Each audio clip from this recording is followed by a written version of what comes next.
Seperti apakah wujud iblis? Tidak ada ayat Al-Quran atau hadits yang secara eksplisit menjelaskan bagaimana ciri fisik atau wujud iblis aslinya. Ada yang berpendapat bahwa wujud iblis adalah seperti babi, dengan wajah seperti kera, mata dan mulut memanjang, hidung menghadap ke atas, tidak memiliki janggut, rambut jarang dan mengarah ke atas, 4 tangan, 6 jari, belalai, pincang, dan sayap. Pendapat ini didasarkan pada sebuah kisah yang dikisahkan oleh Al-Hakim At-Tirmidzi, bahwa Nabi Yahya pernah meminta iblis untuk menampakkan wujud aslinya, dan iblis pun menurutinya dengan syarat tidak ada orang lain yang melihatnya. Pendapat lainnya mengatakan bahwa wujud iblis aslinya adalah seperti api, karena ia diciptakan dari api. Pendapat ini didasarkan pada firman Allah, "Apakah yang menghalangimu untuk bersujud kepada Adam di waktu aku menyuruhmu?" Iblis menjawab, "Aku lebih baik daripadanya, engkau ciptakan aku dari api, sedang engkau ciptakan dia dari tanah." Ayat ini menunjukkan bahwa iblis berasal dari api, sehingga wujud aslinya juga berhubungan dengan api. Pendapat ini juga didukung oleh beberapa ulama, seperti Ibnu Katsir, yang mengatakan bahwa iblis memiliki wujud yang sangat menakutkan, dengan api yang menyala-nyala di tubuhnya. Pendapat ketiga mengatakan bahwa wujud iblis aslinya tidak diketahui, karena ia tidak bisa dilihat oleh manusia, kecuali dengan izin Allah. Pendapat ini didasarkan pada firman Allah, "Hai anak Adam, janganlah sekali-kali syaitan menyesatkan kamu, sebagaimana dia telah mengeluarkan ibu bapakmu dari surga, dengan menanggalkan dari keduanya pakaian mereka untuk memperlihatkan kepada keduanya auratnya. Sesungguhnya dia dan pengikut-pengikutnya melihat kamu dari suatu tempat yang kamu tidak bisa melihat mereka. Sesungguhnya kami telah menjadikan syaitan-syaitan itu pemimpin-pemimpin bagi orang-orang yang tidak beriman." Ayat ini menunjukkan bahwa iblis dan pengikut-pengikutnya tidak bisa dilihat oleh manusia, kecuali dengan izin Allah. Jadi, wujud aslinya tidak diketahui oleh manusia, dan hanya Allah yang mengetahuinya.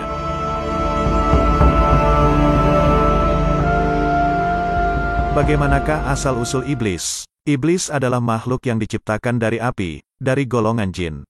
Ia adalah anak keturunan dari Abu Ja'an atau Samum, bapa seluruh jin. Menurut ajaran Islam, Allah menciptakan 3 jenis makhluk berakal budi, yaitu malaikat yang diciptakan dari cahaya, jin dari api, dan manusia dari tanah. Iblis adalah nenek moyang dari bangsa jin, sebagaimana Adam adalah nenek moyang umat manusia. Jin pertama yang diciptakan oleh Allah adalah Samum, yang merupakan ayah dari iblis. Jin-jin lainnya adalah keturunan dari Samum dan iblis. Jin memiliki berbagai jenis dan sifat, ada yang baik dan ada yang jahat. Ada juga jin yang bisa berubah bentuk dan menempati berbagai tempat. Jin dan manusia memiliki beban dan tanggung jawab di hadapan Allah, dan akan dimintai pertanggungjawaban atas perbuatan mereka kelak di akhirat. Jin dan manusia juga bisa saling berinteraksi, meskipun manusia tidak bisa melihat jin kecuali dengan izin Allah. Mengapa iblis termasuk makhluk yang terkutuk? Iblis awalnya taat kepada Tuhan dan berbaur dengan para malaikat. Ia dulu mempunyai nama lain yaitu Azazil dan Abdullah karena kebijaksanaan dan ketakwaannya kepada Tuhan. Azazil tidak pernah berbuat dosa dan jahat pada kehidupan sebelumnya, dan dia tinggal di Al-Haris, tempat dan sekelompok jin yang dimusnahkan oleh malaikat Jibril. Azazil mempunyai paras yang ganteng cemerlang, bersayap 4, banyak ilmunya, paling banyak dalam hal ibadah, serta beliau juga merupakan pemimpin para malaikat Karubiyun.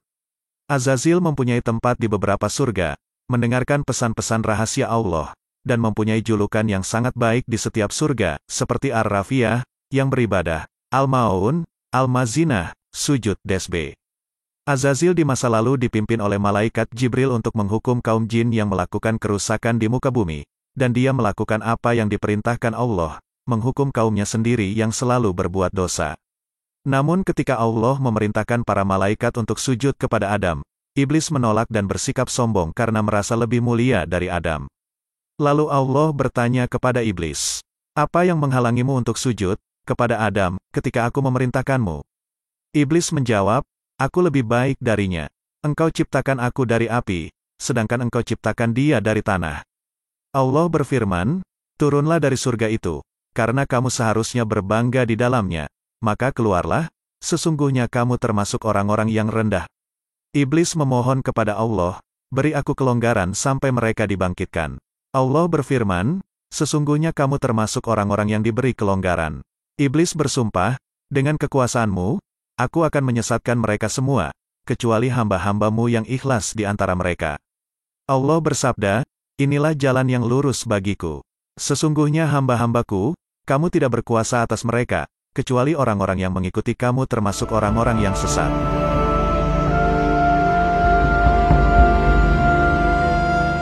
Bagaimanakah cara iblis menyesatkan manusia? Iblis berjanji akan menggoda umat manusia sepanjang hidupnya dari berbagai arah, yaitu dari depan, belakang, kanan, dan kiri mereka. Iblis menggunakan kesempatan-kesempatan seperti kemarahan, kebodohan, cinta dunia, dan panjang angan-angan untuk memasuki hati manusia. Kemudian iblis membujuk manusia agar mengingkari Allah atau menyekutukannya, atau melakukan bid'ah yang sesat. Bid'ah adalah istilah yang digunakan dalam Islam untuk menyebut segala sesuatu yang diada-adakan atau diperkenalkan dalam agama yang tidak memiliki dasar atau landasan syariat yang jelas. Bid'ah bisa berupa perkataan, keyakinan, atau perbuatan yang bertentangan dengan Al-Quran, hadits, atau ijma ulama. Bid'ah dibagi menjadi dua macam, yaitu bid'ah dalam adat istiadat, kebiasaan, dan bid'ah dalam ad-din atau agama. Bid'ah dalam adat istiadat adalah hal-hal yang baru yang berkaitan dengan perkembangan ilmu pengetahuan dan teknologi, seperti penemuan-penemuan baru atau peningkatan kualitas hidup. Bid'ah dalam adat istiadat ini bersifat mubah, diperbolehkan, selama tidak melanggar prinsip-prinsip dasar Islam. Bid'ah dalam ad-din atau agama adalah hal-hal yang baru yang berkaitan dengan ibadah, akidah, atau syariat, seperti mengadakan salat, puasa, atau hari raya yang tidak disyariatkan, atau menyimpang dari ajaran tauhid dan sunnah Rasulullah. Bid'ah dalam ad-din ini bersifat haram, dilarang, karena mengubah atau menambah-nambahi apa yang telah ditetapkan oleh Allah dan Rasul-Nya.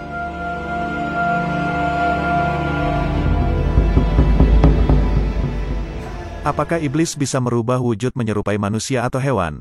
Pendapat pertama mengatakan bahwa iblis bisa merubah bentuknya menjadi manusia atau hewan. Ini didasarkan pada beberapa kisah dalam Al-Quran dan hadits yang menunjukkan bahwa iblis pernah menampakkan diri dalam wujud selain dirinya sendiri. Misalnya, ketika iblis membujuk Nabi Adam dan Hawa untuk memakan buah terlarang, ia mengaku sebagai salah seorang dari malaikat. Juga, ketika iblis menggoda Nabi Yusuf untuk berzina dengan istri tuannya, ia muncul dalam bentuk seorang lelaki tampan. Selain itu, ada hadits yang menyebutkan bahwa iblis bisa masuk ke dalam tubuh manusia atau hewan, seperti anjing hitam atau ular. Pendapat ini juga didukung oleh beberapa ulama, seperti As-Sayyid Alawi bin Ahmad As-Sagaf, yang mengatakan bahwa jin, termasuk iblis, memiliki zat yang halus dan dapat merubah bentuknya. Pendapat kedua menyatakan bahwa iblis tidak bisa merubah bentuknya menjadi manusia atau hewan. Ini didasarkan pada firman Allah, "Hai anak Adam, janganlah sekali-kali syaitan menyesatkan kamu, sebagaimana dia telah mengeluarkan ibu bapakmu dari surga, dengan menanggalkan dari keduanya pakaian mereka untuk memperlihatkan kepada keduanya auratnya.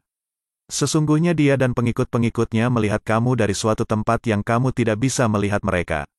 Sesungguhnya kami telah menjadikan syaitan-syaitan itu pemimpin-pemimpin bagi orang-orang yang tidak beriman."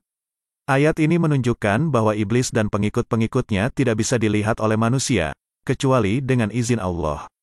Jadi, iblis tidak bisa merubah bentuknya menjadi manusia atau hewan, karena itu akan membuatnya terlihat oleh manusia. Pendapat ini juga didukung oleh beberapa ulama, seperti Ibnu Taimiyah, yang mengatakan bahwa iblis tidak bisa merubah bentuknya, tetapi hanya bisa menampakkan bayangan atau hayalan yang menyerupai manusia atau hewan.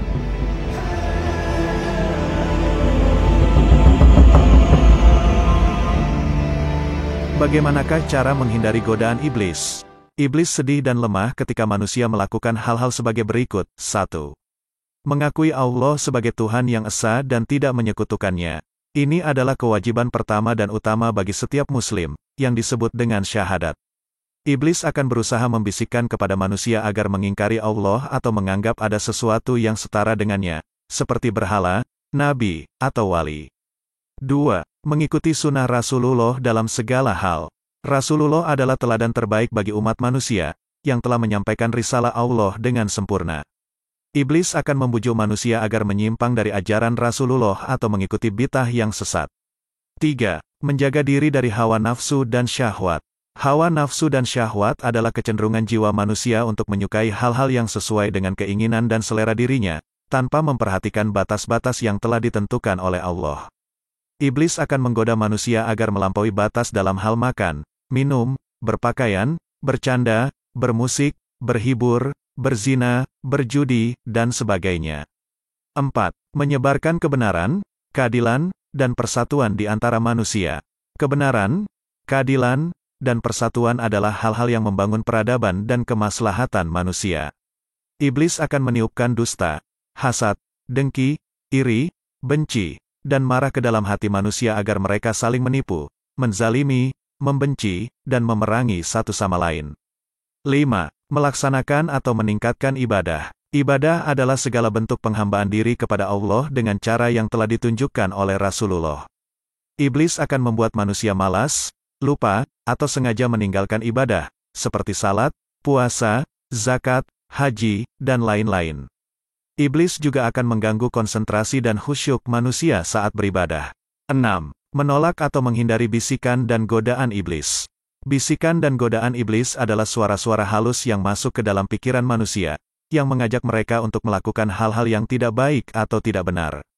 Iblis akan memanfaatkan kesempatan-kesempatan seperti kemarahan, kebodohan, cinta dunia, dan panjang angan-angan untuk memasuki hati manusia.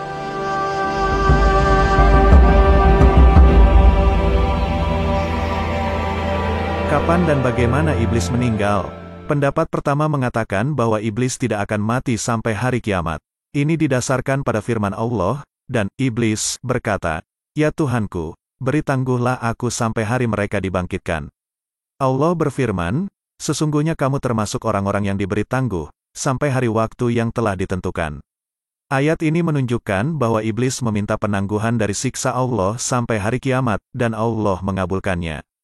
Jadi, iblis tidak akan mati sebelum hari kiamat, tetapi akan terus menggoda manusia sampai saat itu.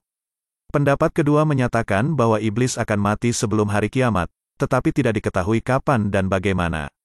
Ini didasarkan pada firman Allah, dan janganlah kamu menyembah Tuhan yang lain di samping Allah. Tidak ada Tuhan yang berhak disembah selain Dia. Tiap-tiap sesuatu pasti binasa, kecuali Allah. Miliknya segala keputusan, dan hanya kepadanya kamu dikembalikan. Ayat ini menunjukkan bahwa semua makhluk akan binasa, kecuali Allah. Karena iblis termasuk makhluk, maka ia juga akan binasa. Namun, tidak ada keterangan lebih lanjut tentang kapan dan bagaimana iblis akan binasa. Ada yang berpendapat bahwa iblis akan mati ketika terjadi tiupan pertama sangkakala, yang akan mematikan semua makhluk hidup. Ada juga yang berpendapat bahwa iblis akan mati setelah terjadi tiupan kedua sangkakala, yang akan membangkitkan semua makhluk untuk diadili. Setelah mati, iblis akan dimasukkan ke dalam neraka bersama dengan pengikut-pengikutnya. Demikianlah kisah ini dirangkum dari berbagai sumber, segala kebenaran kita kembalikan kepada Allah yang Maha Pencipta.